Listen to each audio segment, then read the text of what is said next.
Coming up on This Week in Plymouth, updates on the downtown Main Street projects, the announcement of a new newsletter, and a look ahead to next week's meetings. All that and more coming up on This Week in Plymouth.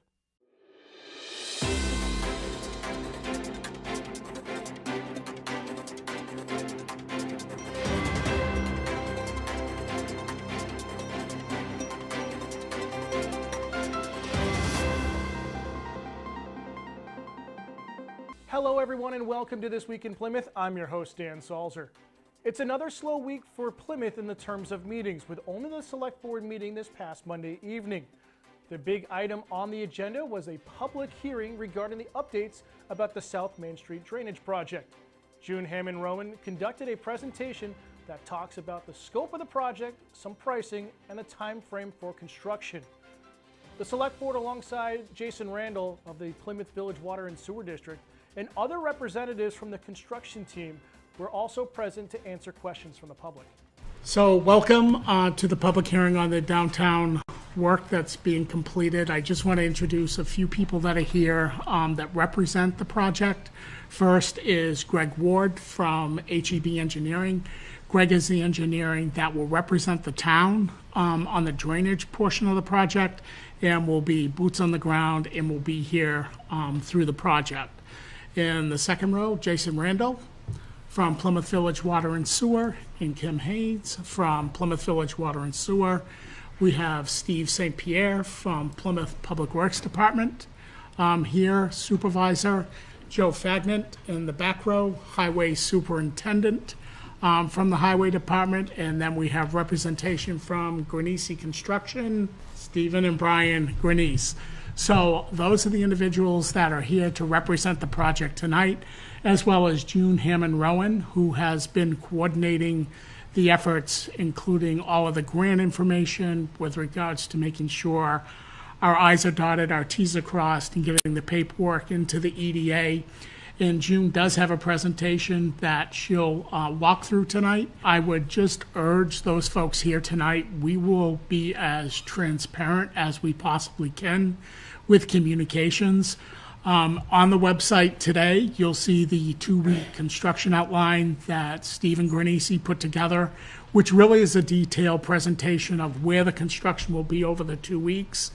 Jason Randall and I are meeting every Wednesday and really kind of taking a look back at the week to see how the week went, and then really projecting what those next 2 weeks will look like. We will, and I guarantee you, we will have that 2-week construction phase online, and we will get it sent out to as many individuals as we possibly can, so you have an idea of where that work is going to be taken on which day. So Granisi Construction has 3 crews that are working in town. So it's not all going to be in one location. It will move throughout the Main Street area from North Main Street to South Main Street, but there is detailed descriptions of where that construction is going to take place.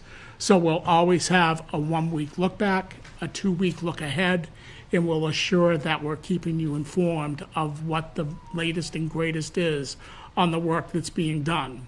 Keeping in mind that things may happen that come up that day that have to be addressed and taken care of.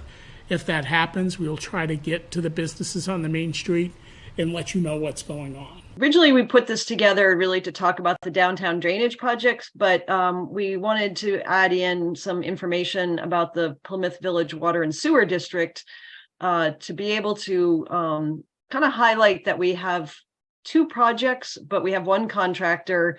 And in many ways, I think people in the community won't really know from day to day what's being done, except unless you're paying attention to the geography of where things are being done. So there's real emphasis on trying to all work together on this. And so we just wanted to kind of put this together for the 2 projects.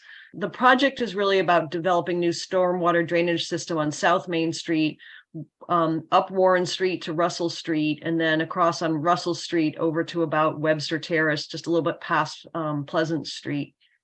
So basically the problem with stormwater is it likes to go downhill. So the intent of the project is to really take that uphill stormwater runoff from Russell Street, move it away from South Main Street, where it currently just kind of comes down the hillside in an old system, moving it away through a new drainage system along Russell Street and then bringing it down through Warren. In addition, taking the drainage on South Main Street, upgrading that and sending it down towards Warren Street.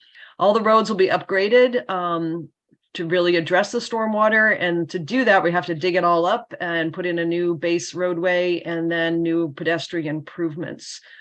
I'll just give an overview of the water and sewer project, but it's basically water main replacement from crossing the Baker River, Old North Main Street, from Toby Road to Warren, and then up Warren Street also. Sewer main replacement from Toby Road to Bridge Street, and then cured in-place pipelining of sewer mains and manhole rehabilitation on Main Street, Bridge Street, Green Street, and South Street. But if you have concerns, comments that you need us to hear and address, please don't hesitate to call. Our town hall staff will be updated weekly with the schedules that are in place. So if I happen not to be in the office, Ann will surely be able to address it, or one of the other ladies in town hall will be able to take your concerns and get a hold of me. But I do not plan on taking any time off during this project, so I will be around. I will be an ear that will listen to you. I may not be able to solve the problem right away, but I will work with Greg, and we will make sure that your concerns are addressed. How can the Chamber of Commerce help get the word out about the communications? Perhaps we can rebroadcast some of the email blasts. Would that be helpful? Absolutely. I will get your email address and I will forward you all the communication materials that we have. Wonderful. We're very happy to do that. My second question is about the parking situation. I know a number of our member merchants have mentioned to us that they're concerned about what's going to happen with parking. And what I heard so far was that you guys are looking at that. So I'm wondering, is there more information about what you're looking at, and how can we help with that? So we have done a parking inventory of the downtown area, both public and private. We have not yet reached out to any of the private entities to explore parking agreements at this time, but we do have a map of public parking that's available. We'll be willing to share that with anyone that's interested. The other thing is I have a meeting Wednesday with Plymouth State University, and the hope is once the university students have gone for the summer, is as we did it in the winter, we'll have use of the parking lots off of Court Street here at Silver Hall. I just have a couple of questions with the water shut off tonight. Do you foresee that happening more? Because that affects my business, because we're open till 1 a.m. This shutdown in particular tonight is going to be the largest shutdown of the entire project. Like I said, because we have to get control of those valves. In the future, we may shut down particular roads or areas, but it'll impact very minimal properties. For instance, there'll be a tie-in at the intersection of Crawford Street. So we may have a shutdown from Crawford to the intersection of Highland, which will impact your business at that time. But it won't impact businesses on the north end or downtown central area, and vice versa. So this will be the largest shutdown of the entire project, and there may be smaller shutdowns in the future, sometimes about the same time frame, or maybe 4 to 6 hour time frame. But we'll provide notice as appropriate. Is it now mostly day, or is it night, or just seeing how it would affect my business on my end? Obviously, I would prefer morning work or daytime work as opposed to night work. So the majority of the work of the actual main replacement will be taking place during the day. But as you know, that we will do night work as appropriate, such as the shutdown this evening. So anything that has to do with water work and shutting down the water, some properties have to close their businesses because of that. So we'll try to accommodate businesses that are both open during the night and in the evening when considering a shutdown area. So the question was whether or not June's presentation will be available online, and June responded to that it would be. All right. You can find the slides from the presentation and all of the up-to-date information on the projects on the town website, Just click the Downtown Drainage tab under the project's header. The Recreation Department hosted a fishing derby this past Saturday, April 22nd. Supervisor Lisa Ash told us, quote, "This 43rd annual fishing derby was a huge success. Numbers were up by 25%, end quote."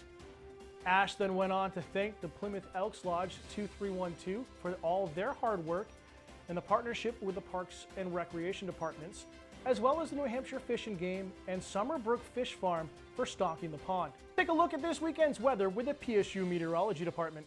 Going to be seeing for this upcoming weekend. We can see that clouds are going to start rolling in around late Saturday, around dinner time, just before the rain starts to hit, or we might see some spotty sprinkles as the system starts to move in towards our Sunday. Going to be seeing some more heavier rainfall. And then as we get into our early Monday morning, this is when the rain will really start to come down, and it's going to be pretty serious. We might see some rumbles of thunder, some lightning out in our Monday night as we head into Monday morning, as that system will then blow past into Maine, leaving us with some chance of some spotty sprinkles to end our Monday. Now to seeing how much rain we're going to be getting for this weekend and our early next week. This is for currently Sunday at 6 p.m. We're going to be seeing some possibly chance of over an inch or so of rain. And this is before the rain really starts to come down on our Monday night. And as that Monday night comes around, that is when rainfall will really start to accumulate. Over 2 inches of rain here, areas here in the red, 2.5 inches of rain. You're going to want to be conscious when driving on the roads, making sure you're not hydroplaning. And then for us here in Plymouth, the water levels of the Pemmy River will definitely start to rise as that heavy rainfall starts to come down. So you're going to want to be cautious of that. Moving on to this week's announcements. In an effort to keep the community informed, the town has launched a new digital newsletter. New issues will be emailed on Fridays to those who have signed up. Each week there will be updates and important information about the construction projects happening downtown, updates from the town manager, plus recaps and announcements of upcoming events. To sign up, please visit the town website at www.plymouth-nh.org, where you can find the sign-up form next to the news and public notices section on the main page. Town Manager Scott Whedon gave his bi-weekly report this past Monday evening to the Select Board. In the report, he gave updates from the different departments around town, his ongoing communications with Plymouth State University, and the downtown Main Street projects. To read the full report, be sure to head over to the town website. The recycling center is back up and running. This past week, the baler had broken down and needed repairs. Additionally, there were stoppages to some of the recycling options due to the construction to the repair of the back wall of the building. The Recreation Department has continued to announce more of the activities for the 28 Ways to Recreate. The newly announced programs include Movie at the Park and the Whale's Tail Water Park Rec tickets, and plus many more. Be sure to visit the Recreation Department website or Facebook page to get the full details on this summer's events and how to sign up. Additionally, the Recreation Department also announced that they will soon be revealing a new logo and branding. No launch date has been announced yet, but stay connected on Facebook to see when the new branding launches. Peace Public Library has announced that there will be a delayed opening on Friday, May 5th. The library will be opening at 12:30 that day. Looking ahead to next week's meeting schedule around the town, both the Energy Commission and the Plymouth Elementary School Board will be meeting on Monday, May 1st. The Pemmy Baker Regional School Board and the Water and Sewer Commissioners will also hold meetings on Tuesday, May 2nd. And the Planning Board will be hosting a joint meeting with the Zoning Board on Thursday, May 4th. A reminder that you can watch select meetings live on Channel 1301 and our YouTube channel, and you can always watch all the meetings recorded on demand. Time now to take a look at sports. After a week off from Bobcat coverage, PBTV will be back covering high school events this week. We will be covering the boys lacrosse game against Kennett on Wednesday, May 3rd, and the girls lacrosse game against Interlakes Moultonborough on Friday the 5th. Our coverage will be tape delayed all spring due to the lack of infrastructure to broadcast live on location. Congratulations to the Plymouth State men's lacrosse team that tied a program record for wins in a season with 12 after an impressive 16-9 win on the road at Southern Maine earlier this week. It's the fourth time in program history that the team has reached 12 wins in a season, adding to the records from 1970, 2008, and most recently in 2015, when the team finished a regular season 12-4 overall. That will end this week's episode. For our executive producer, Jonathan Picard, I'm Dan Salzer. Reminder, be sure to check out the website regularly for updates on the downtown drainage project and to sign up for the new newsletter. Thanks for watching, and we'll see you next time on This Week in Plymouth.